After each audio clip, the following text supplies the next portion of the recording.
in brightest day, in blackest night. All other podcasts tremble in fright. Losers cower before the power. Oranges lust and blues you can trust.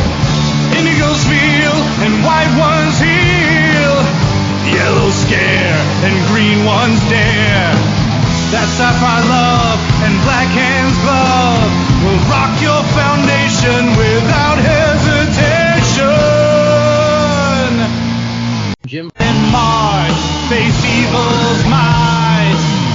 Respect their power, for they'll make you see the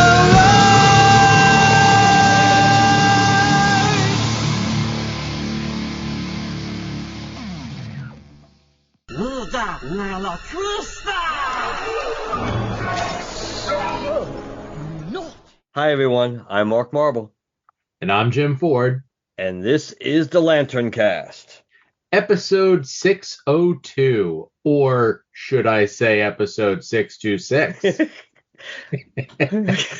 I'm sure much like comic book companies, we can finagle the legacy numbering enough to make it really be episode 626. I mean, yeah, there is probably a way that we could just include certain non-numbered episodes to make 626. Yeah, that is true. Why would 626 be appropriate? Mark, what are we discussing tonight? Well, Mission Impossible, of course. No, we're going to be talking about, and yes, clearly there's spoilers here because you cannot talk about the remake of Lilo and Stitch without referencing what's different between this and the original. So by proxy, there's going to be spoilers about it, even if you didn't want to. There's no way I think you could, since this is not an original movie, that you have to reference how it compares to the original, which means things that are the same and things that are different are coming up. Will have to come up in conversation. But yes, this will be a relatively timely discussion on the live-action remake of Lilo and Stitch, which is currently kicking Tom Cruise right in the nads. Payback, 22 years of payback for when Minority Report just clipped the original Lilo and Stitch at the wire by like $0.1 million on opening weekend. And now 22 years later, Stitch gets the ultimate revenge. Revenge is a dish best served Stitch. You think Chris Sanders is sending a bouquet of roses to Tom Cruise? and it's an even bigger double whammy. It's like karma times two, because Lilo and Stitch apparently is primed to have the biggest Memorial Day weekend ever, which will knock Top Gun Maverick out of that spot. So Tom Cruise takes it twice. Revenge. Oh boy. As well it should be. So yes, it's not a surprise that this movie is doing well at the box office, even though I guess it's doing a little better than even most people had projected it was going to do. As we speak, we're recording this technically on the Saturday of the opening weekend, which is really timely. Yeah, we're in the midst of it. I know, we are in the midst of it so much that we don't know how much money this movie's going to make yet, because we haven't even gotten to Sunday to see if they have revised what the 3-day estimate is going to be. Right now, the 3-day was supposed to be somewhere between 142, I believe, and 145. And the 4-day, once Memorial Day rolls around, it's supposed to be like between a total of 175 to 180. So if it overperforms on Sunday afternoon and Monday, it could be a lot higher. And it's doing very well, and it's overperforming overseas too. So as I mentioned to Jim earlier, the odds are very strong that by the time if it hasn't done it already, by the time we get to Tuesday, by the time we get to the first full week of release, that the remake of Lilo and Stitch will have made more money in its first week than the entirety of the original Lilo and Stitch's theatrical run, because it only made like about 273 million. On like an $80 million budget. So it was a moderate success. It wasn't a huge success, the original. Should have been. Big enough success to launch multiple spin-off movies and TV shows. And billions upon billions upon billions of Stitch merchandise for Disney over the last 23 years. Yeah, it's crazy how it wasn't that huge of a movie when it came out, and yet the merchandise for Stitch it's got to be one of the absolute top sellers for Disney. certainly if you look at just the last 20 something years. I mean, but yeah, they literally may have made billions upon billions on Stitch merchandise alone, just over the easily over the last 23 years. And it's funny, like you said, and it's kind of like a good way to ease into this, that Lilo and see, on some levels, as much as I hold the first movie on this pedestal, and I think it should because it's almost a perfect movie, the original, I wished the box office success of that movie was what this movie's probably going to be. However, I can live with it because that is the building block, the foundation. Without the reverence people hold the original movie in now, this movie would not be making the money that it's making. So I can live with it. It's like, again, it's karma. It's like it should have happened the first time, but it didn't. But it is happening now, and like you said, Lilo and Stitch, the success of Lilo and Stitch as overall as a brand is not, it's not a cult class. It's not like a cult following, a cult classic, because those movies pretty much mean, when you hear that terminology, like a movie's like a cult classic, that's usually code word for it didn't make jack at the box office when it first came out. People found it on TV, and it has a really small but rabid fan base, which always means when they make sequels or revisit these movies, like Anchorman 2, Zoolander 2, Blade Runner 2049, and even Tron, for what it's worth. Tron Legacy didn't make a whole lot either in the big picture. But these movies almost always fail because the first movie didn't make any money. That's not what this is. I was thinking about this today. This is more like how TV shows back in the day more than now because of streaming. How TV shows sometimes weren't huge hits when they were first on, but once they got to syndication, that's when they developed an audience and they took on a life of its own, and the brand built or survived. Like The Honeymooners. The Honeymooners only has like 39 real episodes. That show's been on the air for 70 years. Now, is it high quality? Yes. But the point is, if not for syndication, it wouldn't matter if it was high quality. We would never know about it. It's like, so Twilight Zone the same way. Twilight Zone has survived all this time because of how good it is, but also because it's been, like you and I, like we probably even when you were a kid, you were able to see some of these episodes on like WPIX and stuff. Oh yeah, absolutely. And they used before everything was associated with networks, that the whole evening programming, once you got past the evening news, was like all movies and syndicated. That's how I watched Three Stooges for the first time.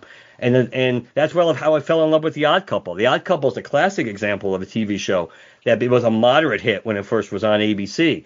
But after it went to syndication, which I believe it was Jack Klugman who predicted that to Tony Randall's, like, people are going to find us in syndication. That show became like legendary because of its writing and how funny it was after it was off the air. That's kind of what Lilo and Stitch became. People found it after its theatrical release. And people really loved it. It built a really solid fan base. Yes, there was a TV show. There were follow-up movies, none of which were that good, and it deserved. And it always bothered me it never got a theatrical sequel, because it definitely deserved a theatrical sequel. But between the merchandising, between the love of the original movie, it set the stage for one of the few live-action remakes that not only is going to make them a crap ton of money, but people actually like. Now, that being said, I must admit, this is a tough movie for me to review because I always try to be objective about stuff. But again, because I hold the original in such high regard, I have to. It's like, how do you judge whether this movie is good or not by my standard? So I look at it from more like, it's really easy to say, well, even though they did take out a lot of this movie, and we're going to talk about that too, what's in it versus what's not in it. Right. But did the parts that they keep, some of the stuff that they keep, did it make me cry like the original did? And it's like, yeah, it made me tear up. But I can't say, but that's also because it's still striking the nerve that's already there and just kind of re-exposing it, maybe. So I don't know if that's the litmus test. To me, objectively, I think this movie probably is inferior in every single way compared to the original. But as Stitch would say, it's still good. I think it's worth seeing. It just doesn't come close to the original, but they didn't completely strip out everything that made the original special. They kept it maybe 60 to 70%, but that's enough because that story was so strong. It still works. So I think you might like it more than I do, but I think it's good. I would recommend it. Do I think you have to see it in the theater, honestly, versus waiting for Disney Plus? No. But I'm not going to say don't go see it because, again, to me, this is karma because I want this movie to make as much money as the first one should have. I think that it's definitely different enough to warrant going to see. It's definitely has a lot of that stuff that is from the original, which, as you said, is kind of a perfect movie. And this, I mean, obviously, I'm saying the obvious, but it's in a different format and it's live action, and you see more expression. They work harder to convey more emotion in this, I think. Not that the original didn't, but I think that there's a lot more in this one that kind of plays on your heartstrings. And while I would say that that might be a critique that I have of certain like Pixar films where they just put in dog whistles that are just there to get you to cry. And it's like not always like an earned cry. It's just like, okay, well, we know the shortcuts to get you to cry. And we know that if you cry, then you're going to remember this movie more. And I think that they do that too often to their detriment.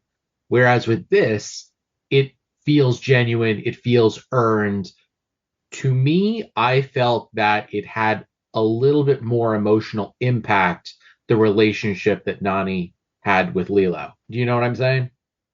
I know what you're saying. I don't agree, but I don't know. I know what you're saying. They definitely, I think in the live action one, they play up the fact that the struggle for them, it's just it's tougher, and it's not handled as easily as it is in the cartoon. Not that it was not that it was handled easily, but there was kind of an easier solution in the cartoon as opposed to the real one, where it's like, okay, well, it's not a cartoon. This is real life, and it's not always going to be that simple.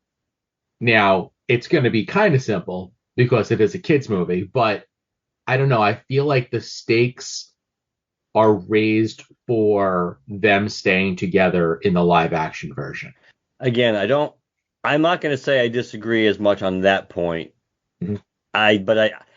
That's more of a middle ground for me. I see your point, and I think that's more. I could kind of get on board a little bit more with that.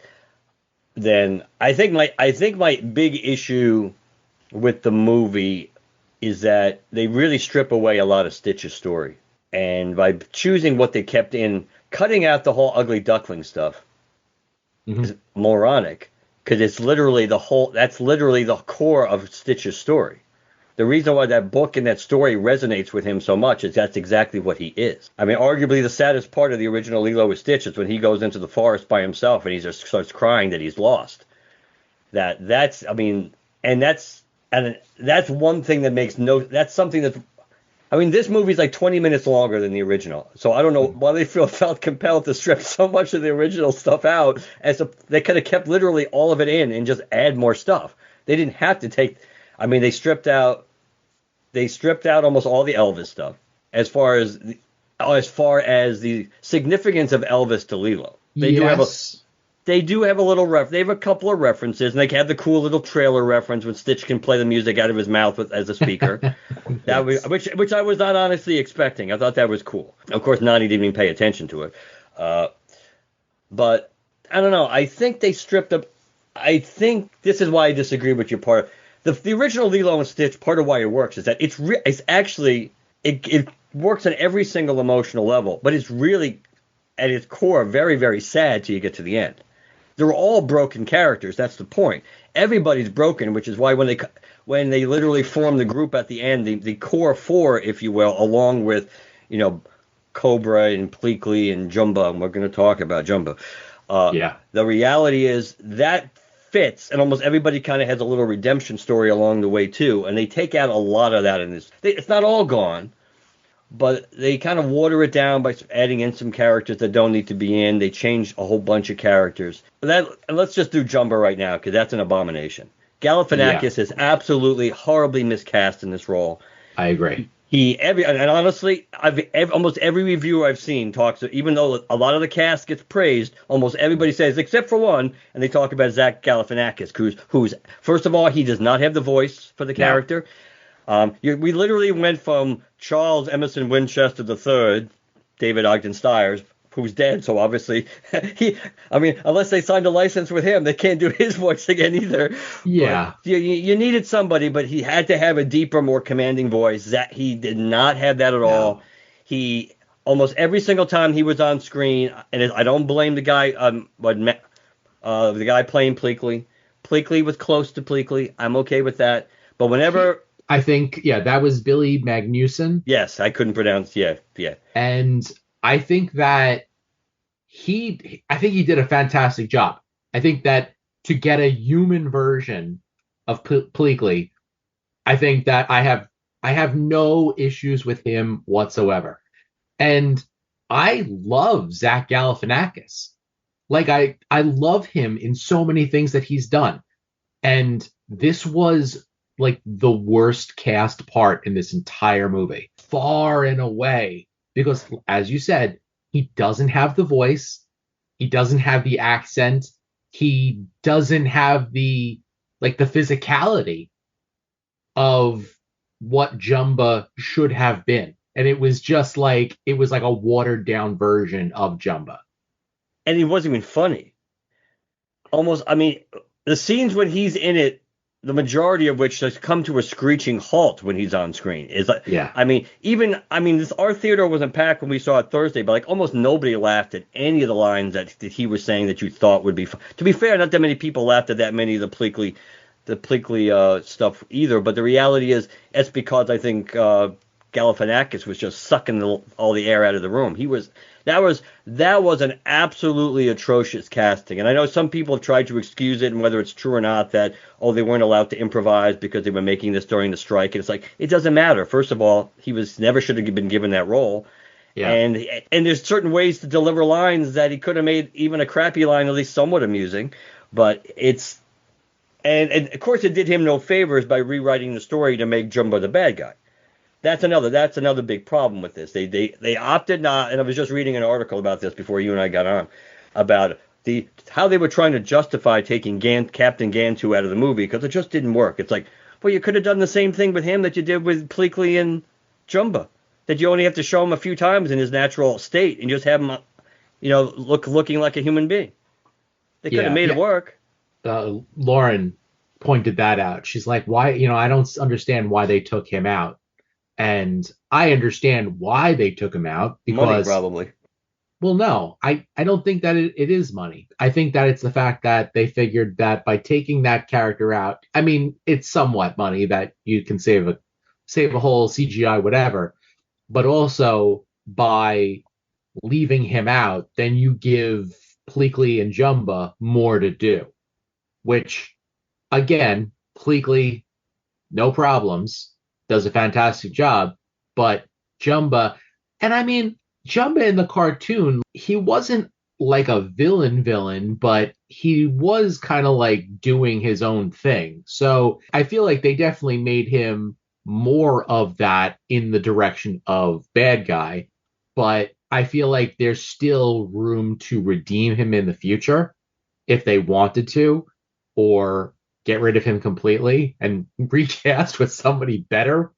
That would be great. Yeah, but again, it changes the trajectory of the story, because Jumbo is one of the characters that ends up essentially having a redemption arc in the original movie. Plus, part of the reason why Pleakley and Jumbo are doing what they're doing the way they're doing it is because in the original is because Jumbo is literally observing his creation in the wild, and he's actually, and it's trying to figure out what's making him tick, especially the fact that just point out something else that's different in the movie.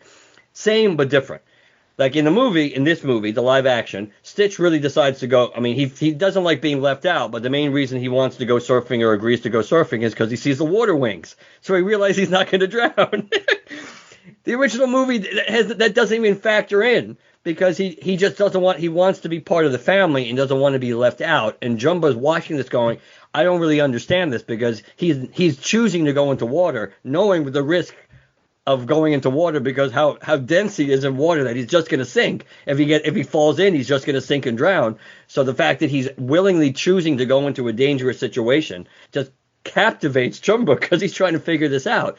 So it's part of his understanding of what makes Stitch tick, and that's why that's part of what's, I guess, part of his journey in figuring out, what he really made with Stitch. In this movie, it's like he doesn't care about any of that, really. Yeah. And it's, we're going to change him to 627. I don't know what, that's just, the third act was pretty weak. It was not the strongest. No. Obviously the Cobra Bubble stuff doesn't really work either. I didn't have a huge problem with that.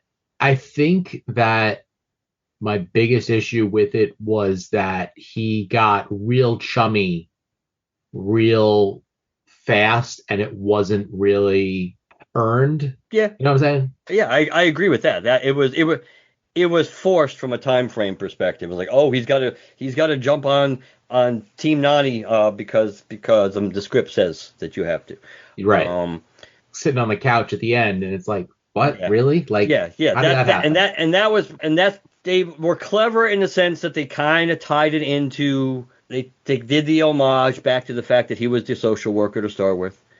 That they kind of, so I did appreciate that, but yes, it's because they chose to just, he was just CIA on track and searching for the alien and things like that, that they took out a lot of the personal relationship there that would have made, again, the turn at the end make more sense. And like in the animated version, it makes perfect sense. I mean, I didn't have an issue with him writing a character for Tia Carrera, since she's Nani originally, so I don't have I mean, that's cool. That's cool that they did that. Yes. So, I mean, but she didn't necessarily have to be the social worker. They could have done something. They could have, instead of having David have a grandmother, they could have had Tia Carrera be his mother. They could have done something like. Yeah, but Amy Hill was in the original too. Was she? Yes, she was Tutu. Oh, okay. No, I'm sorry. She was, let's see, who was she in the other one? Miss Hasegawa. Okay. I know, but Tia Carrera, I mean, if you're picking one, Tia Carrera obviously is the one you want to get. you want to fit into the movie for multiple reasons. I don't think she's acting anymore, but I'm kind of surprised they didn't have DeVay Chase have some role in this movie. I thought the same thing, but I imagine it's because she's not acting. Yeah, I don't, because we live in 2025, they probably would get on, depending on what character if she was physically in the movie, not doing just a voice or something, they would say, oh, they're whitewashing Lilo and Stitch. It's like, she was Lilo, you moron. It's like, just like some people are actually complaining it. You gotta love woke people complaining that Nani isn't Hawaiian enough, because I guess she doesn't check enough ethnic boxes, even though she actually is Hawaiian. She doesn't check enough literal ethnic boxes to be Hawaiian enough. Well, but people just like to stir stuff up like that. People like to complain. I don't know. I think I would have liked to have seen the Kevin McDonald cameo, but whatever. It is what it is. It is. There's plenty of people that didn't cameo in this movie. There's also we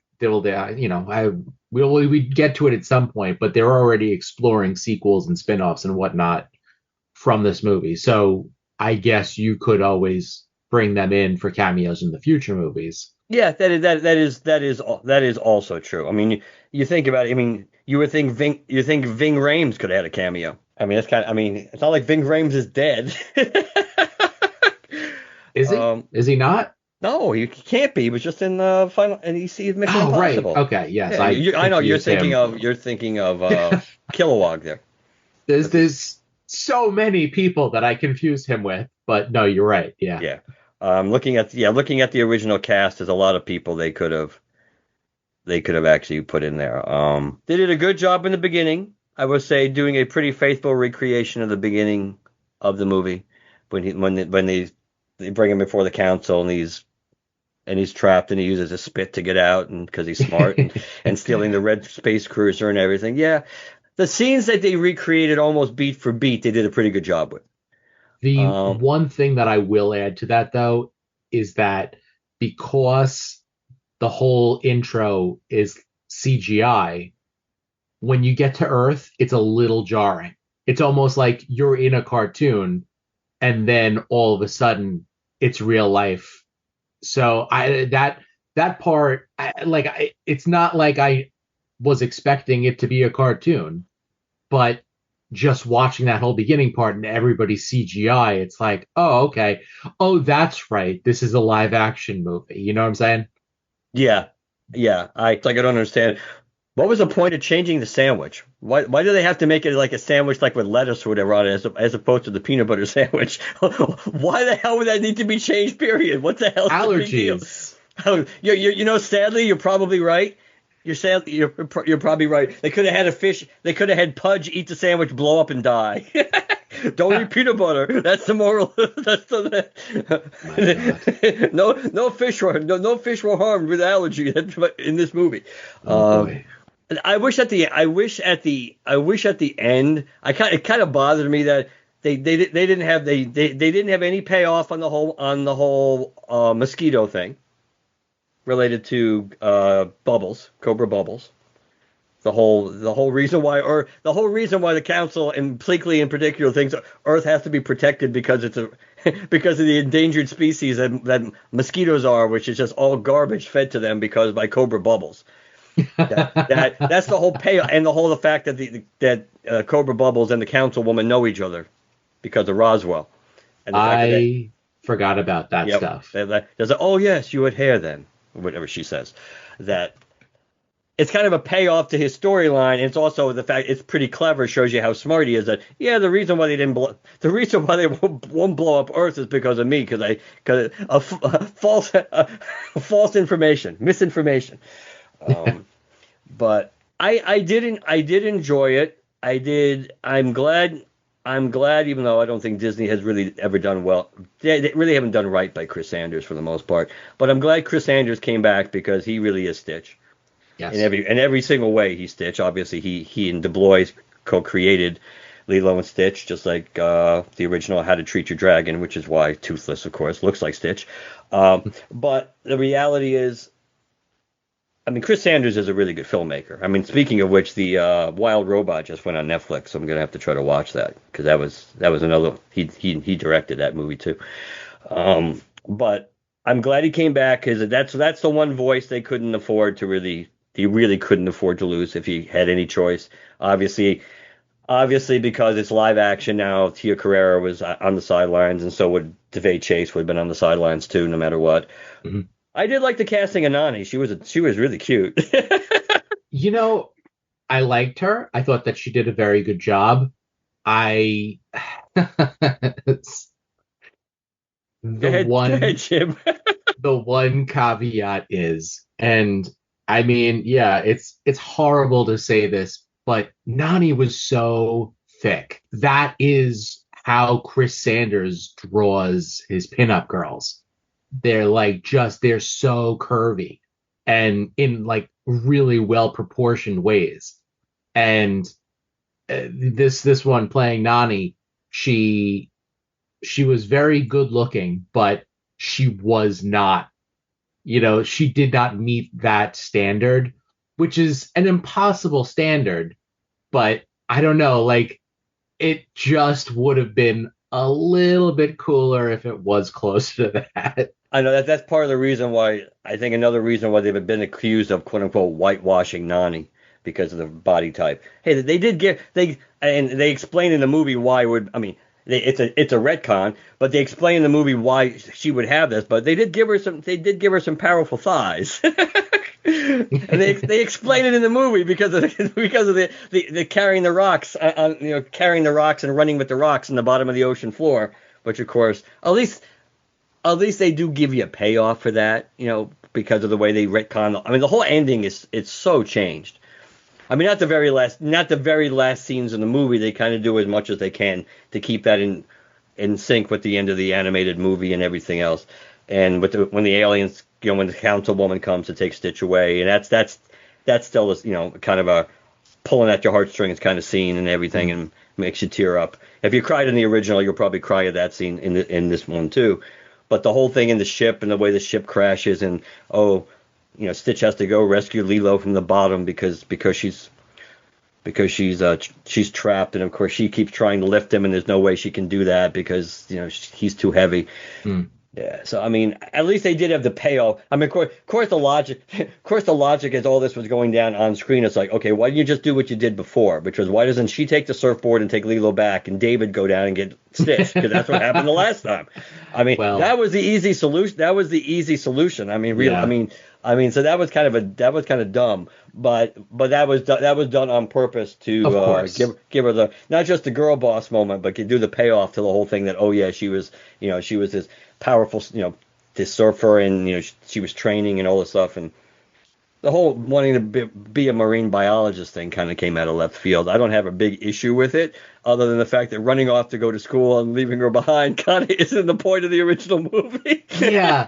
So that is kind of one of my big issues with this movie, and it's not a big enough issue to make me not enjoy it, but it was kind of like, Ohana means nobody gets left behind.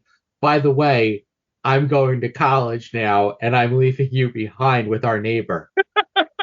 What? Yes. What? And okay, and like we said, full spoilers. They kind of Cheat. they lessen the blow because of the fact that they have the portal gun, so she can go right back and visit.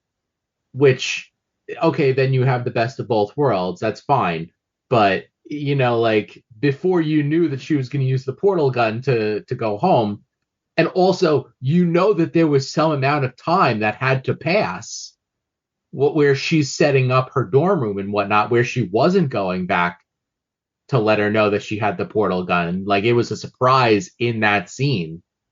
So did she not have the portal gun and Pleakley sent her the portal gun? Or I don't know. Like, logistics wise, there's questions that I have about that. But yeah, like, the whole fact that she decides, you know what, I am going to go back to college. You'll be fine with them. Like, okay, well, she probably would have been fine with them before this movie, and you could have gone to college and there would be no movie. Yeah. Like, you really didn't need the movie to go on that journey to be like, okay, time to go to college. You got your neighbors like, oh yeah, don't worry, we're Ohana. And then they go off and they have a nice dinner while she's cooking awful sliders and other horrible garbage food. It's like, oh yeah, that's great. We're family. Oh, looks like you're eating something good over there as we waste away to nothing and I can't hold down a job. Like, if that was an option, that was always an option. I know. I obviously the movie wants you to believe that sticking in the concept that just because you're dedicated to not just keeping your family together, but looking out for other people, that doesn't mean you have to sacrifice your own dreams entirely. And the fact that their parents would have wanted, they were making sacrifices, and they with the intention of Nani going off to school and everything else, so that ultimately that their parents would have wanted her to go to do that. It's like, screw your sister, go to school. She's a troublemaker anyway. Even though, to be fair, that's another aspect of this movie that they changed. Lilo's not really she's more, I mean, she's always was misunderstood, but in this movie she's more ostracized and being left out. They don't really play up the bad seed angle, which as much as that was one of the reasons why Stitch and Lilo were drawn to each other, because they both kind of had those tendencies. Like in this movie, like Myrtle just kind of hits her a little bit and then she pushes her off stage. In the original movie, Lilo's driving on her face. She just pounded the hell out of her, and it's like, okay, I'm just gonna punch you in the face repeatedly and bite you. Yeah. The one, I guess the comparison that I would make is that animated Lilo had more agency in her misdeeds. It seems like live action Lilo, she is more a result of happenstance. And she's just a rascal. It's like, you shouldn't be doing that. You shouldn't be doing that, but it's not. You understand in the original why Lilo, people kind of look down on her a little bit, only because, understandably so, but she has anger issues. We know why she has anger issues, Yeah. but she has anger issues, and again, that's again the whole ugly duckling thing. Ugly duckling thing is that if you're being judged on your outward appearance and not people trying to look underneath and figure out and realize there's more. And that's part of the reason why she and Stitch end up bonding so well together. Plus, it's part of the reason why she tries to straighten him out, which, of course, this movie, there's not much of that. Okay, so the thing that I was a little bit leery of based on the trailers was how in the cartoon, Pleakley dresses like a woman. Like, he's clearly dressing like a woman. And I always felt like that was kind of a nod to how Kids in the Hall would very frequently dress as women, and they play the men and the women parts themselves. So that's kind of what I thought was going on back then, and I was wondering how they would handle that now. Because in the trailer, you don't see anything like that. And as you watch the movie, like, they do kind of put in elements of that where live action Pleakley, he has no idea what men's clothes are and what women's clothes are. So he wears these bizarre outfits that frequently have like a women's blouse or something to that effect. And it's not nearly as pronounced as the animated version, but there's enough nods to it without making it like a really big deal that I thought was very funny and well done. I think overall how they handled Pleakley was pretty good. I mean, it's a fine, you have to walk that line Yes. with Pleakley, especially in live action for multiple reasons. And because even though technically it goes back to the source material, you don't want to make it, which is obviously part of it is the over the topness, because the fact that you have these aliens who in the original who clearly look like aliens, and just by putting the dress on or putting the hat on and putting the Hawaiian shirt on, it's not get, but so it's the ridiculousness of it that makes it work in the animated that would never obviously work in real life. So you have to walk that line, and I think they do a good job with Pleakley. I think of obviously we have no Gantu, but if you look at the aliens we have in this movie, not counting Stitch, I mean the councilwoman pretty much they did her exactly right. Yeah, that's perfect. They did that was chef's kiss as far as getting her essence carried over into the live action. Yeah. Generally speaking, everything when they were on the ship before Stitch escapes, I think it's hard to really complain much about. Yeah. About that. And Pleakley was good. Obviously, as we said, Jumba is just a big black hole in this movie. If there's one thing that clearly does not work, it's Jumba, which is unfortunate on many levels. Because it also changes the Jumba Stitch relationship too. And I think I'm not a fan of that, because like we already mentioned, Jumba does have more than a small redemption arc that occurs and growth from where he begins in that movie, and as he learns about that, not only does he learn to appreciate what Stitch is, it's like I guess he can take the pride of being like the father of seeing what his creation has become. So it generally speaking, I did like it. It's just the original really is a hard act to follow. So, because I always go back and reference this because I remember this vividly. This must have been towards the end of 2002, and it was on back when they actually had some entertainment shows too, I think on CNN, back before CNN really went off the cliff on multiple levels and ways. That they were talking to Kevin Smith, and this was pre-heart attack, this was I'm going to cry at the drop of a hat, Kevin Smith. And they were asking him either specifically about the best movie of the year, or I think it was the best movies of the year. And he really championed Lilo and Stitch because of the fact that it does everything a film's supposed to, or a film can make, the effect that it has on you. It makes you smile, it makes you happy, it makes you sad, it makes you laugh, it makes you cry.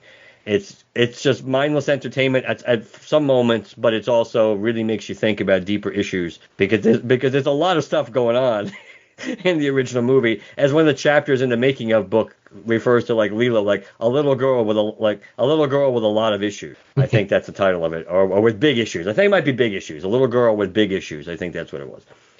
So it's a really high bar to clear this time. So that's why I don't want to be too critical of it because I do think I would have. It's always tough when you literally have the blueprint in front of you how to do this, and they just I guess it's refreshing to know that's not just Kevin Feige who follows the if it ain't broke, let's fix it mentality. Yeah. But it's kind of hard when you have you literally have the perfect screenplay in front of you, and it's like, you know what? We're going to take this, and we're going to leave that out, and we're going to stick this in. But all that being said, I do think it definitely was something that I was originally concerned about how they were going to do this movie based on their track record of live action.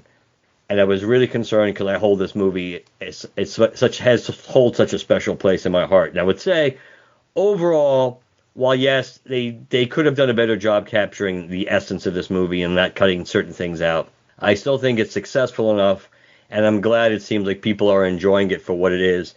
And I think there's room for both. I think you can appreciate this movie for what it is, and still understand that yes, while it's not the original, it still has some value on its own, and it doesn't really take away from the original because it's always there to watch.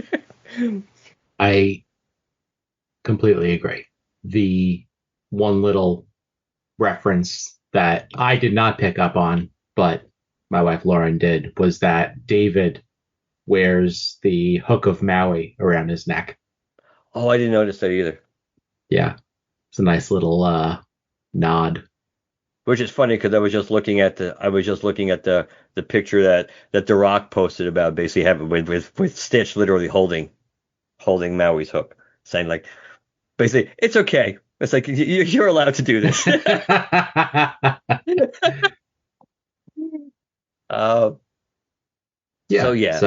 I'll be in. So now it's to be really interesting to see how much this movie makes overall, not just this weekend, but to see how it holds.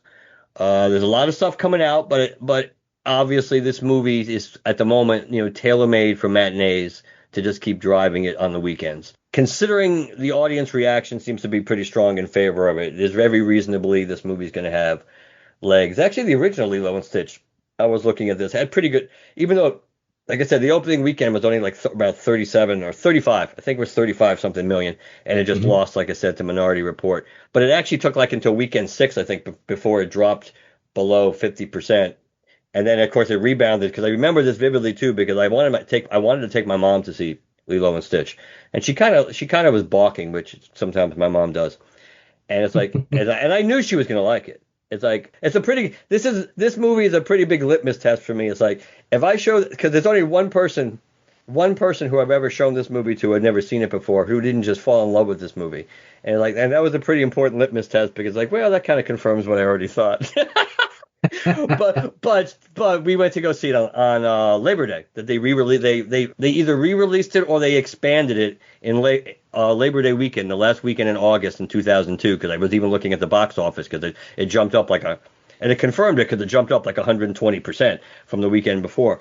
So that it'll be interesting to see how this does. It'll be interesting to see how this movie ends up ranking in the top movies of the summer.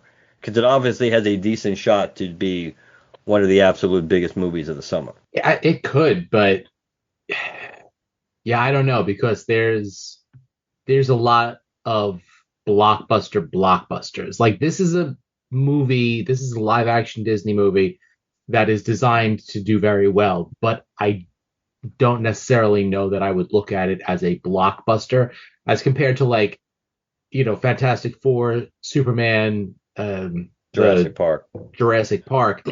Like with those, if they're not absolutely crushing summer, then people are getting fired and they did something wrong. But that's also very possible. We're about to enter the range soon where we're going to see some box office tracking numbers soon for all these July movies. I don't think we've seen. There might have been one for Jurassic. There might have been. I don't think so. But there certainly hasn't been any real numbers for Superman or any numbers for Fantastic Four yet. So that's going to be interesting because because again, this movie is shaping up. Lilo and Stitch, as we speak, is shaping up. Even 3-day it's going to do supposed to do over 140. There's absolutely no guarantee that any of the three movies that we just mentioned are even going to come close to $140 million opening weekend. Jurassic Park is kind of played out to a certain extent.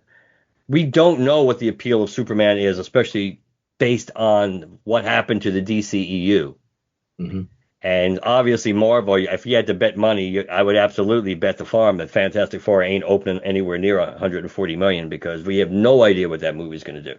The fact that they're refilming the ending now doesn't really give you a lot of confidence.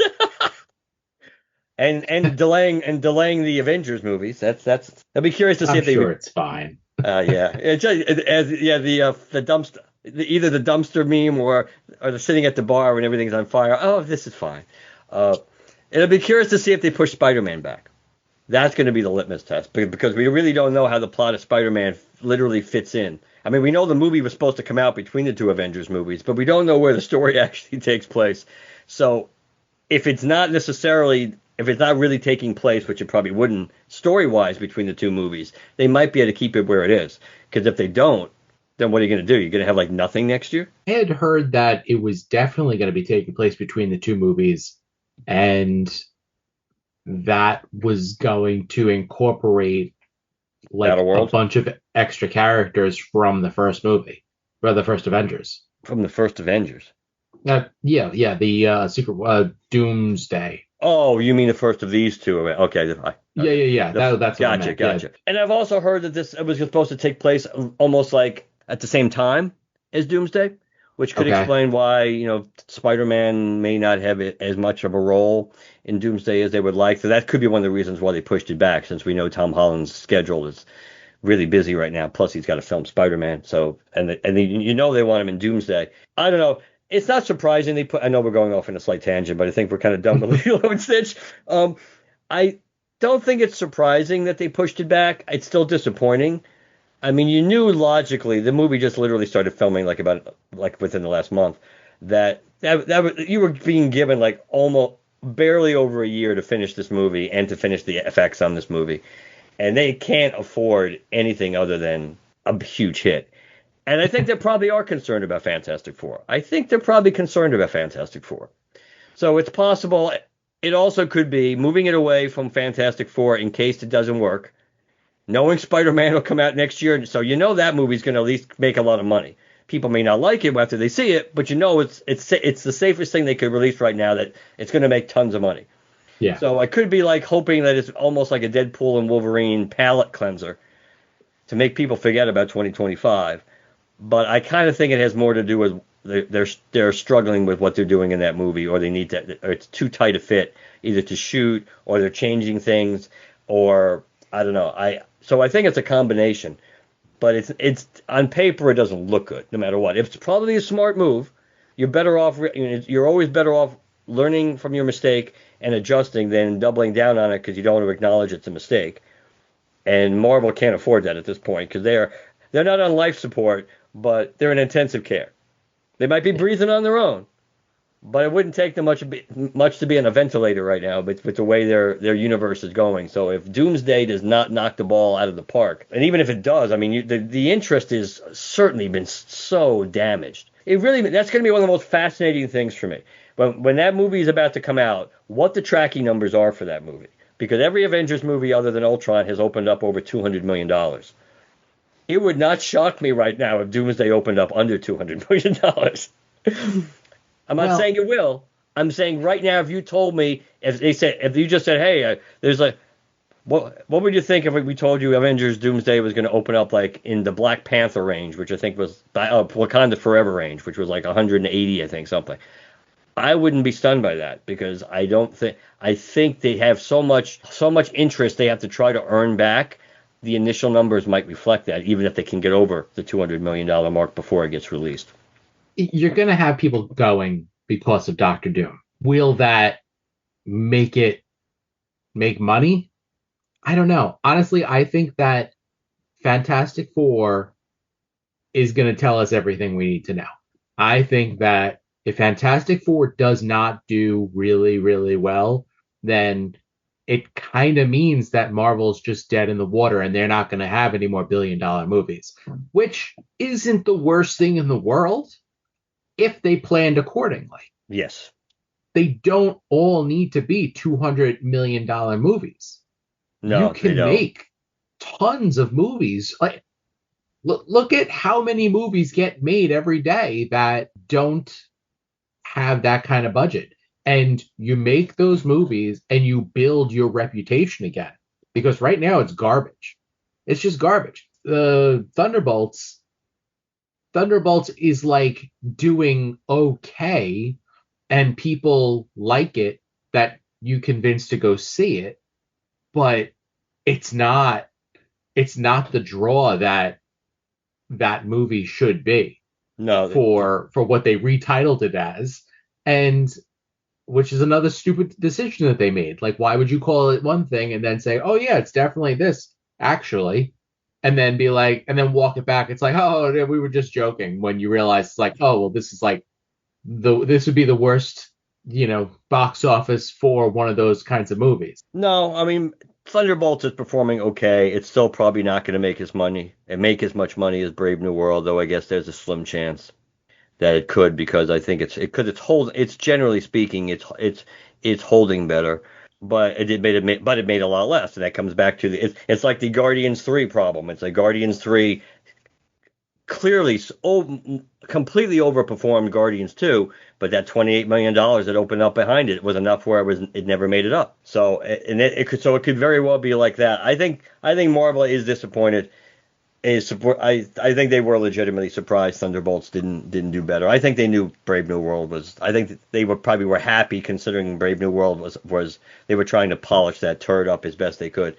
But they knew, much like the Marvels. I mean, obviously did better than the Marvels, but I think both projects they knew were kind of DOA. But Fantastic Four, yeah, I tend to agree with you. If Fantastic Four basically is in the same, ends up at the end of the day being the same basic range as Brave New World and Thunderbolts, even if it makes a little bit more. But if we're still talking about a movie that maybe like worldwide makes only like $500 million, or between 500 and 550, they have serious issues, and it has. And all the only thing that remains is when you have a project, an individual movie, a gimmick movie, or an event movie that people are actually interested in, they will go see it, but they don't really care about the MCU as a whole anymore. Which again, you reap what you sow. When you don't make things connected anymore enough where people feel like any stories have anything to do with each other anymore, then you take away part of what made you special. Mm-hmm. That's what happens, and you're in that boat. So, well, something like if it's true that Spider-Man Brand New Day, it does tie into the multiverse and stuff, that will that help? Sure, it'll help. It'll help some. Doomsday is actually Doomsday is going to make some money because there's an interest in Doctor Doom. More than anything, Doctor Doom is driving it, because who the hell cares about the majority of the MCU at this point? The main characters they have. They've either nerfed everybody, killed everybody, or given us C-tier characters that now are really C-tier characters. You haven't been able to elevate them. And plus, that movie's going to cost so much money. I mean, this movie's probably going to cost like $300 to $400 million, which means you're going to have to make over like $1.2 billion just to pretty much break even sniff a profit. So even if it makes $850 million, which is a successful movie most of the time, for that movie, it might not be. So we'll see. I mean, and moving it into December, and the rationals. I mean, they moved it because they needed time. That's the reality. I know it's only like 6 or 7 months. It's not like they pushed it back a full year. But the idea, the whole myth that you release it in December, that's going to be great timing. It's like all the other Avengers movies came out in May or April. They had no problem making tons of money. Just like Star Wars was exclusively a May franchise until Disney said, "Hey, we're going to release it in December." And again, asterisk for those who don't remember, Force Awakens was supposed to come out in May, but they pushed it back because under the guise of Harrison Ford's injury, I think, but J.J. Abrams was supposedly petitioning like crazy, "I need more time," and they kind of used the injury, I think, as an excuse to buy him those extra 5 or 6 months to do what he needed to do.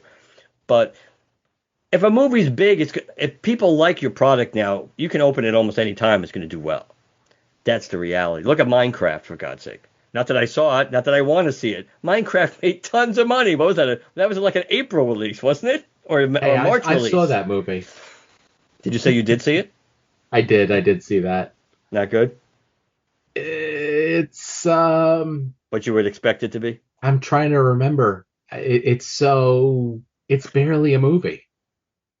Yeah. That was my thought. It's like barely a movie. It's a whole bunch of weird random things that some of them are interesting and some of the visuals are interesting, and I don't dislike the characters, although the main kid, he was pretty just like took up space. He's just his reactions to everything were just like his mouth would be open and he'd stare at it, had a vacant look, and it's like this is your main character. It's what is this? Yeah. Listen, my kids enjoyed it. That's fine. I don't need to enjoy every movie. It would have been nice if that was a little bit better though. No, I get it, but if people are interested in the movie, though, at this stage of the game, people are going to go whenever it comes out. It's not a detriment releasing in December. We know a lot of big movies. You know, Force Awakens made tons of money in December. We know that the Avatar movies, God help us, they made tons of movies, tons of money coming out in December. Mm-hmm. It's not like it's a bad time to release it. It's just right now it's crowded. There's a lot of stuff supposed to come out in December of 2026. So, you know, some stuff's going to move. But look at Final Destination. Look at Bloodlines. May's not exactly it's like, well, it's not a horrible time to release a horror movie, but it's not prime time. You would think the fall would be the best time to release a big name, heavy franchise horror movie if you want to drive business. But that movie's already almost made more than the highest grossing movies in the franchise. I mean, it's probably going to do that. It's almost guaranteed that at some point it will be the highest grossing franchise, entry in the franchise. And who would have guessed, right? Who would have guessed that movie was going to make as much money as it did? When you first conceived this, we'll release it in May. Why? It's like, okay. But we'll see. But yeah, so at least for Disney for now, at least even if Marvel continues to just sink deeper into the abyss, at least they have one big victory. They can check one box and thank God it's Stitch. If it had to be something, let it be Stitch. Yes. So now we'll get lots more Stitch movies of varying degrees of quality. Hopefully some animated too. Hopefully it's just not all going to be the live stuff because but I wouldn't hold my breath on that one. I know, I'm hoping, but the reality is it's kind of funny though. It's an example of when we're talking about budgets and everything. You know, Lilo and Stitch cost $100 because originally it was going to be a Disney Plus movie. They could obviously have afforded, in retrospect, they could have afforded to spend $150 to $175 easily on this movie and still completely be profitable. So it didn't have to. Obviously, it's good. It's a good lesson once again to prove you don't have to have an outrageous budget to have a movie be successful. But yeah, so they'll probably learn the wrong lesson. They'll spend $250 on the next one, and yeah. Well, that would be par for the course for them. Yeah, it would be like Okie doke. I think that's it for us. So I guess. Oh, there was one other thing that I wanted to mention about the movie, and it's such a small little detail. The guy with the ice. Oh, they race swapped him. Nobody complained. Well, they made him super Hawaiian. Yeah, but he was just a white tourist the last time. I just love that he was in there. I agree too. It was an awesome reference point for. I thought that he. Oh God! Now I have to look it up. Feel free, because if I'm wrong, I'd rather correct it now. I'm pretty sure because he's bald. Isn't he bald? Or if he's not bald, he's almost bald. I'm not sure how we find this image. The ice cream man. Yeah, no, I guess you're right. I guess he is white because you see him with like the tan lines without the shirt on, and he's very pink. Yeah, I'm looking at it now. Yeah, I think he is supposed to be I think he's just supposed to be a tourist. Hey, in Disney Wiki, he's actually listed as Ice Cream Man. Yes, yeah, no, I saw that. Yeah, he's the ongoing gag. Yeah. I knew he had shaved ice too. I knew I knew there was shaved ice somewhere. I remember that too. Other name, sunburned ice cream tourist.